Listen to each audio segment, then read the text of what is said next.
пространства на Испания това са Средиземно море, Атлантически океан и Бискайския залив. И пред нас са двете кули. Сега ще минем между тях. Двете кули точно копия на камбанарията на Сан Марко. Ние ще минем между тях. Това е било символичната входна врата. Ето вдясно може да я видите едната. Вляво остават другите. И от двете страни на двете кули, погледнете, вляво и вдясно са сградите за Второто световно изложение. Винаги днес в тези сгради се провеждат изложенията и панаирите тук. Винаги в тази вляво, най-вече в нея вляво, са всички.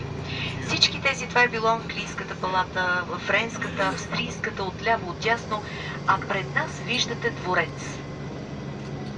Ние сега като минем, той ще остане вляво. Именно в тази форма на дворец, испанците построяват своята палата.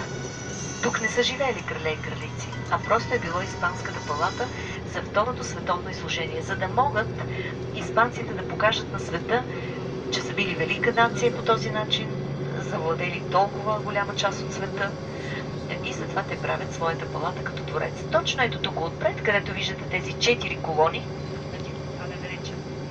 където виждате 4-те колони, има един кръг и това е фонтана. Тук ще бъдем утре и ще наблюдаваме фонтана, целият този фон, отляво, отдясно, безбройни малки фонтанчета и ще бъдем тук. Да, много красиво място, всичко осветено, всичко блести, двореца.